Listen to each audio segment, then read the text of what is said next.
You segued for me there, Georgie. You got me right into the teams conversation I wanted to have. Because as leaders, designed leaders that have this purpose, have this vision, how can they bring their teams along, to your point, with all that other perspectives, diversity, without losing their own perspective and vision? Because as much as I love hammering home, this is the promised land, this is the North Star, people are going to have different perspectives because your vision could be a very personal one, and your team might be like, I'm not feeling it as much. Yeah, I think it's important to be aligned on vision. How you get there is really the strategy, and that's up for debate. So I think sometimes the strategy becomes our identity, and that can get really complicated. And we can see that in politics. So I'm a Democrat, I'm a Republican, or in the US anyway, right? And that identity is really hard to shift. We really move from one to the other. That should actually be the strategy. It depends. So you're voting for something you care about, and how you get there, you should be able to change. And so often when I see it go wrong is the strategy now becomes your identity, and therefore you don't have the flexibility to make the changes that need to be made. Any questions you'd suggest to start asking your team to sort of, I guess, co create the journey? Yeah, I mean, I love that idea of co-creating, but a vision needs to be created for any brand, company, service so that you understand how to get, again, to communicate to your customers what you are able, how you're able to serve them and what is unique that you can bring to the table to make sure that you're meeting their needs. And you need to have a higher vision of how you see the world and how and what you can deliver. And so either you've already got that and it's well established and you have sort of a mission and values already established in the company that people buy into when they join. Or if it's something that you don't have, then it needs more work. And I'll give you an example where things are in the world that I'm in seem like really misaligned on college campuses. So students come into college campuses with they or the admissions personnel require students to have an incredible vision of the world, already dedicated to solving world problems, have started a not-for-profit, have dedicated hours to making their communities better, wanting to change the world.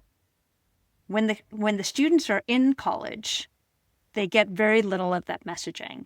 And when they leave college, the career centers are not bringing the people on campus to help those students change the world.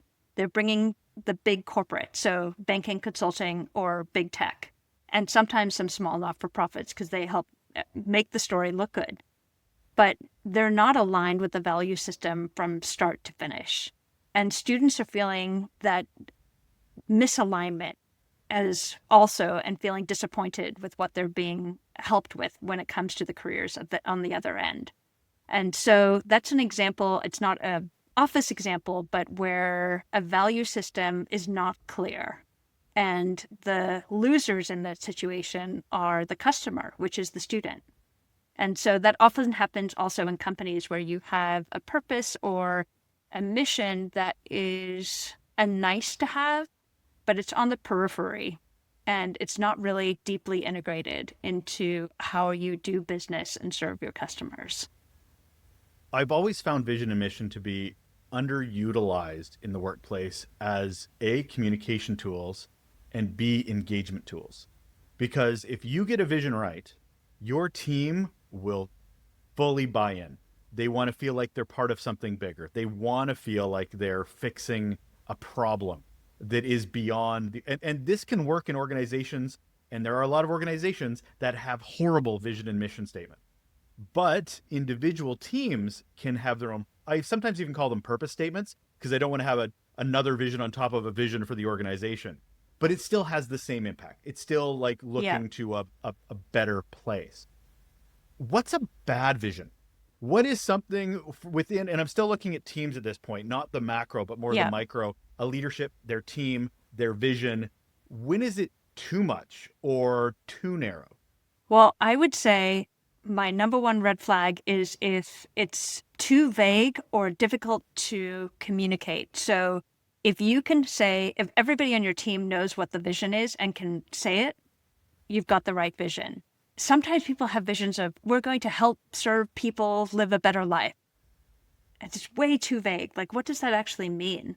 Or they have a vision of, it's very like detailed and complicated and may have made sense with people wordsmithing something and fitting in all the right pieces to keep everybody happy, but it's not something that can be repeated by every employee.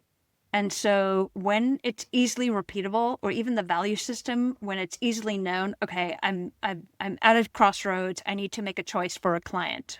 What do I do? The values of the company should be things you can easily sort of step into, and now you'll know what to do. And if that's not the case, then I would call that an ineffective vision. I've often gone and asked people from all different organizations, and I go, "So, what's your vision?" And they'd be like, "I don't know." I'm like, "Then it's a crap vision." Because Yes. if it doesn't it doesn't resonate with you obvious enough to even remember. B, do you even know what it like? Sure, it might be on a poster or on a website somewhere where you have to go 17 clicks on it, but this should be hammered home and living and breathing and organic and something that you Yeah. believe in every day. But if you don't, you can't even remember it, or it's, to your point, it's gobbledygook corporate speak because they're trying to please too many masters that want to feel like they're a part of it. And I'm like, then it's useless to everybody when Yeah. you're trying to help everybody. And I've actually been on a not-for-profit board where we, as an offsite, hired somebody to help us with vision work for the day, and then nothing was done with it. And so I think often companies sort of think, okay, that would be an interesting thing to do. We should go do this work. We'll do an offsite. We'll take everybody's day. We feel bonded. We feel close that day. And then there's silence. And so, not integrating it or not building a vision that is integratable into the business is also, ineffective. Too many cooks in the kitchen, as it were. Yeah.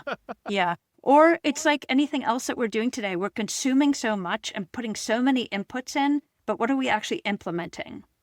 And, just even on the individual level, the amount of information we're all consuming becomes almost addictive. It's like junk food. But if we're not doing anything with that information, then it's not really worth it or worth the investment. And so if you are a company that is needing to build out a vision, or a team that's needing to strategically build in a vision, I would even build in the time afterwards that it's going to take to implement it, and then to think effectively, how have we used it and what do we need to adjust or not adjust? But it can't just be a one-day affair.